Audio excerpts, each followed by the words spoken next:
Hey everyone, welcome back to Catching Up with the Walkers. Thank you so much for stopping by and joining us. We finally get to sit down and catch up with you, which it's about time, Cassie. And I forgot my coffee and my water, but that's okay. I've got a water if you really get thirsty enough. But we have several things to catch up with you on because we haven't been able to sit down. We've been going 100 miles an hour with all the different things going on. We'll talk about some of that. But we also might have some answers to a couple different things. One of them, though, is Alvin. If you guys saw recently, he passed. I've got a little more information on that. So we'll get around to that in a little bit. But why are we so tired right now, Cassie? We just had our first home basketball game.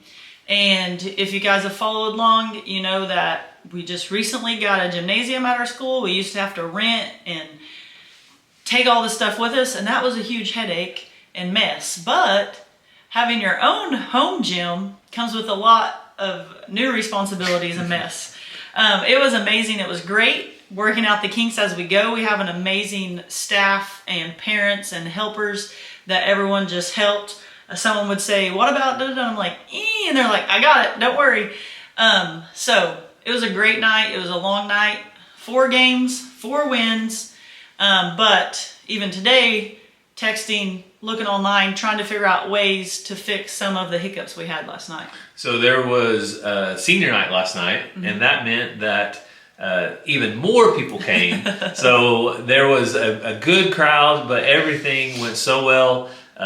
You guys saw in one of our last videos, we hung up all those senior banners. So all of those seniors got to have a few minutes in the middle of games to be recognized for their achievement of being seniors. And it was really cool to see the school all together under one roof in one place at their home gym. And it was not cool. Renting, not borrowing, nothing like that. Also, Cassie had her debut as head coach. She is head coach of the varsity girls, right? Yeah, I've always coached the junior high and assisted with varsity. It's just what worked best with our schedule. And with what we had going on. And then this year, I am the head varsity girls coach, which doesn't mean a whole lot. I mean, it's awesome, but anyway. It means a whole lot. She does a great job coaching. So now, though, I get to focus my time and energy on that team because I have other people to help with the other ones. And so that is amazing, and I'm thankful for that. Yeah, and so far, Cassie is 1-0 on the record. I'll try to keep you guys up to date on her record, but if she quit right now, she would quit with a perfect record. So, you want to quit? No. Oh, well, she had her chance. So she could have went out on top. Not everybody can say they had 100% win percentages, but Cassie can right now. And then you'd have to say you were a quitter. Whoa. No, you just stop after you say I have 100% win percentage. Okay. No. So it was great though, but we were out later than normal. I tried to leave a little early to get the kids home. We just do what works best. If there's only a couple games and it's not late, then we'll all stay there and we'll help clean up and our kids help out where they can. But if it's It's already after 9 o'clock? Yeah, if it's already after 9 o'clock, then I take at least the youngest 2, Mazzy and Ransom, sometimes all 3 kids home so they can take a shower, get ready for bed, wind down, do any homework they've got to finish up, and get ready for the next day. And I saw a study thing today, a part of the study thing, about the importance of sleep and the importance of sleep in kids. Mm-hmm. And some of it'll blow your mind. Some of the I think I'm on that too. The results of kids getting enough sleep, because there's whether it's bad parenting or all the different technologies that are around now, some kids will stay up till midnight, 1 a.m., 2 a.m., and only get 4 or 5 hours of sleep. And they just can't function. And I can't function, and I'm an adult. Well, it's just, and it's not their fault. Like, parents have to be parents and have to set boundaries for their kids, and they need time to be bored and time to wind down and time to rest and get all that sleep, because it really does impact their body and their mind and the ability to learn and all kinds of stuff. So, not that we've done a bad job, because our kids have always gone to bed pretty early, but guess what, kids? You're going to go to bed even earlier now if you're watching this. No, we'll try to do a good job though, because really our job as parents is to position them and prepare a place for them so they can succeed. So at school, when I go on a tangent about something like that, the kids call it Life Lessons with Coach Walker. Mm-hmm. So you just got a life lesson from Gary. There you go. And it's worth exactly what you paid for it. If you live long enough, life is full of lessons. And some of them are very valuable. Some of them you can take a lot away from it. And so pay attention. You have to pay attention. Apparently I go on a lot of tangents because they came up with a whole name for it. Yeah, I believe it. When Cassie gets serious about something, she gets serious about it. And she's going to make sure that you hear all the words. So something that is serious that we'll catch you up on too, just before we made this video that we're making right now, we made a different video. We kind of cheated. We made a video for our church. And so who needs to get up and stand in front of people when you can video it? So Cassie and I, if you guys don't know, at our local church, Locust Grove Free Will Baptist Church, we share our live every Sunday when we go live on Facebook. And the church is live. The church is live. And so if you're watching our Facebook, though, we try to share it. Yeah. But if you're watching that, the person clicking the mouse to go live is me. The person running the Facebook cameras and cutting back and forth is this lady right here. Which sometimes people say, Cassie, the sound's not good. Well, I'm not in charge of the sound, but I do go tell the dude that is. We do communicate with the soundboard person so that he can fine tune it. And Gary puts the words on the screen and that stuff. I'm in charge of the cameras. But yeah, some of you have been watching that ever since 2020 when it began, and that's really awesome. Yeah, we have some of you are faithful followers on YouTube are also now. I call you church members because you show up every single week. You worship. I'd start naming you, but I'd forget someone, and then I'd hurt someone's feelings. Yeah, it's so great though to connect with people from other states, other countries. We've had people online before and worship and share our faith and be able to just join together.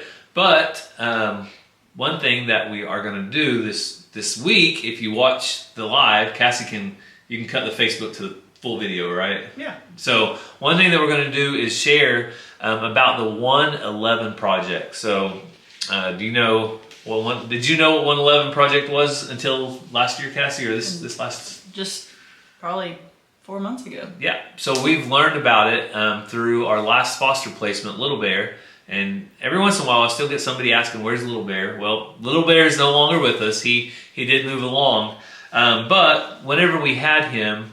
Our foster care worker asked us, "Do you guys need anything? Is there something we could help you with?" And we were like, "Well, he's growing. He's going to be turned around in his car seat soon, and we could use another car seat that's the correct size for him to be placed and turned around."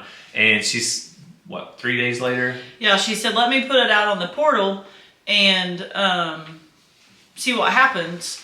But we had went and watched that video, Possum Trot. Yeah, I can't think of the whole name of it now. But we had went and watched that video, and 111 Project was there.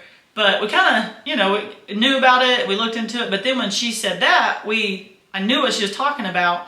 And within like 2 or 3 days, she brought us this car seat. And I was like, okay, that portal thing is really awesome. Yeah, so what the 111 Project is, I have my little notes right here.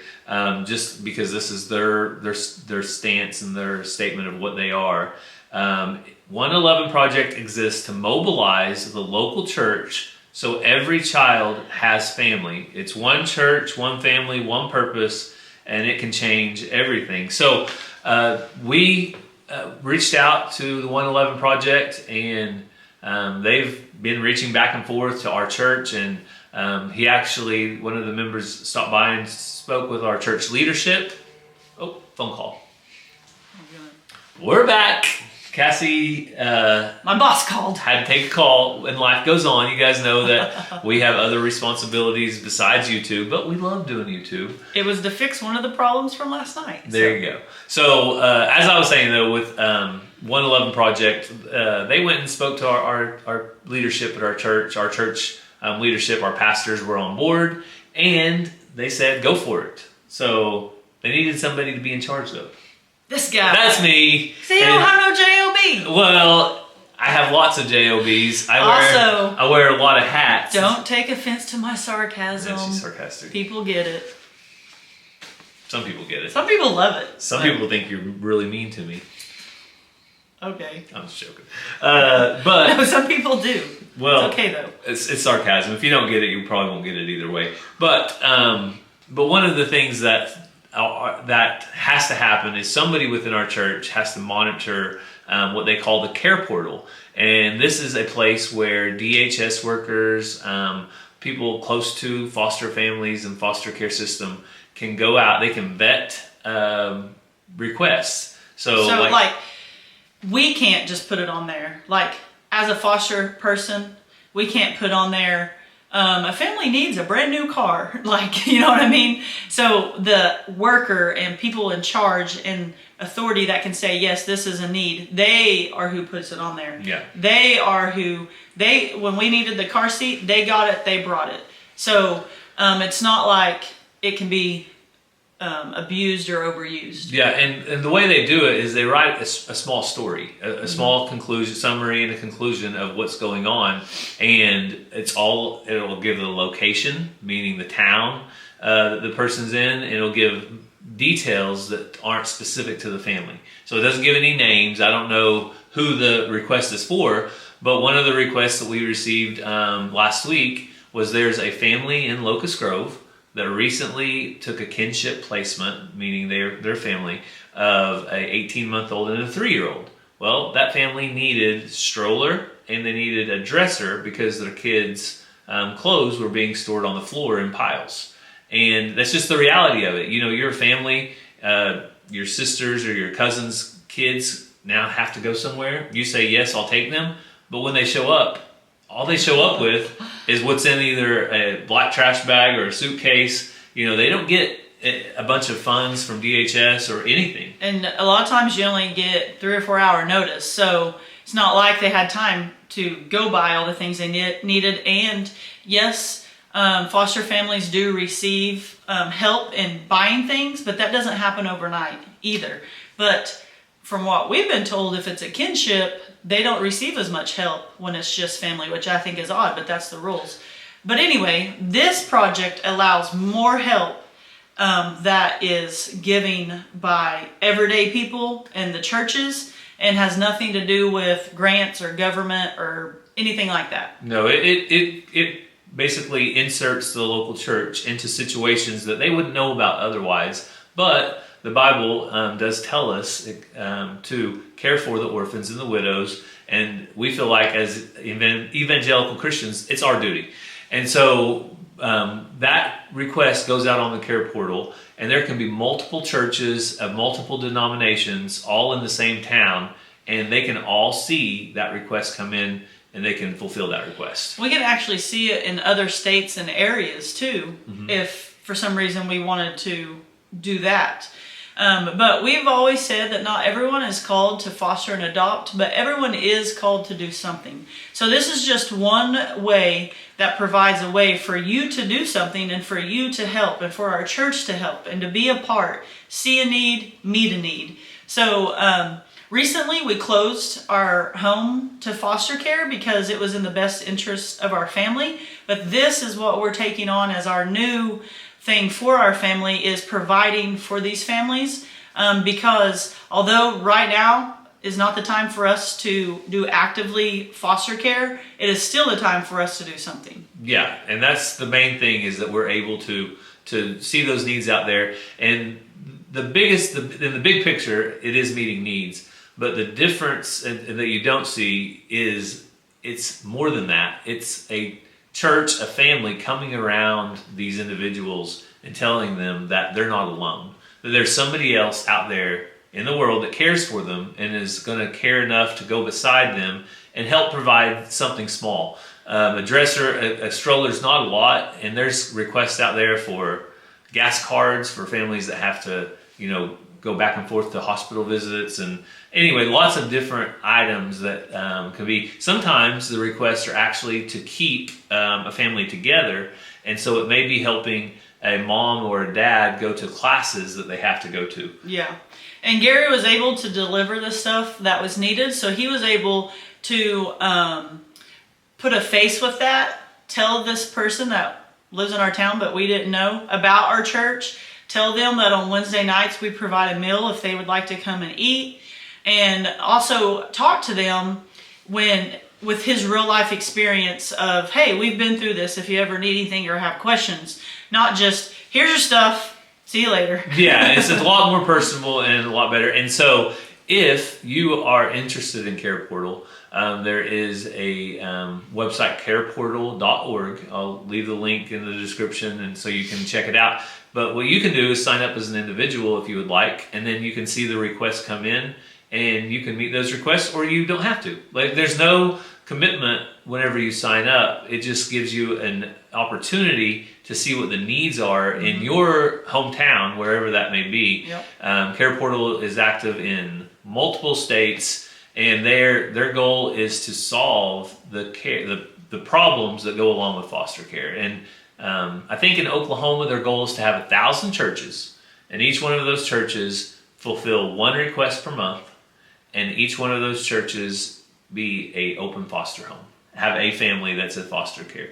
And if they can get 1,000 churches to do that in Oklahoma, then it will solve the foster care crisis. As opposed to families waiting on homes, there will be homes that are waiting on families. Mm-hmm. And that is the big goal. I think our church signed up, obviously. I think they're 600 to 700 right now. So they're not that far away from meeting their goal. So it's a super awesome thing. We just wanted to share it with you. So like I said, the link will be down in the description if you're interested.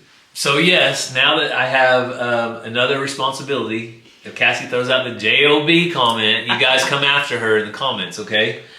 It's all in fun, people. If it really hurt his feelings or was being mean, I would not say it. And we would not put it on the internet for everyone to hear. He would edit it out. I might, just for a little sympathy. Jeez. I'm joking. So, back to the original kind of thing I told you about earlier. If you watched one of our last videos, you saw that Alvin passed away, and it was very tragic because it was right in the middle of the storm overnight. I fed him that evening. I went out there the next morning, and he had passed away. But not only had he passed away, but he was big and bloated.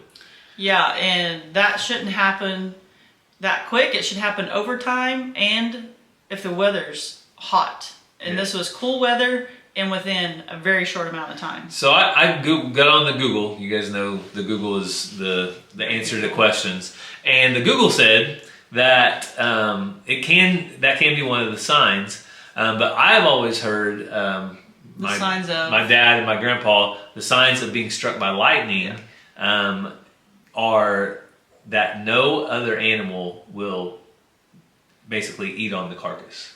And that is like a sure sign.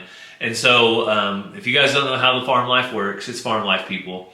What normally happens is if you have a large animal, a smaller animal you can bury. If you have equipment, you can bury a large one.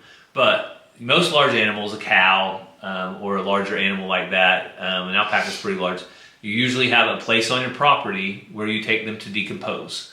And the coyotes, the buzzards, the circle of life happens. They break down and all of that stuff. It's just a natural thing.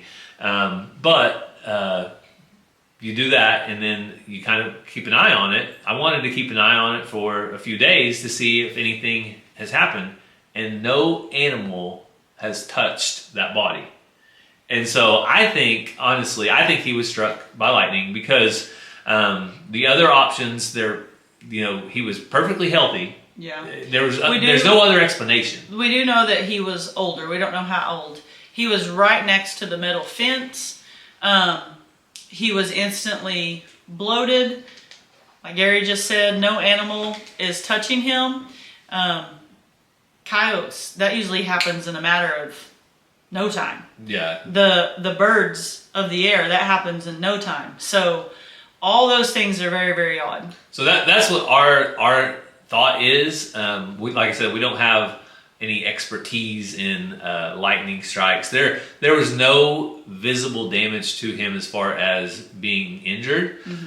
He's all black, so it would be hard to see, but there was no sign of struggle, no sign of fight, no sign of anything. No sign of anything like that. So that's what I think it is, but we don't know all the time. And if you're in homesteading, you know that you don't always know. Obviously, if you see a sick animal and you see an animal that has a problem, you can take them to the veterinarian. You can call the vet. You can give them medicine and different things. But when it happens that quick overnight, and those lightning storms that move through, it was like the entire sky was lit up. Yeah. And we went to bed probably around 10:30 or 11, and it really rolled through around 2 a.m. was when the majority of it rolled through. So there's our thought. I just thought I would follow up on that just because we did have several people that had mentioned that as well. I just thought, too, people are always like, what about those animals out there? They don't have shelter,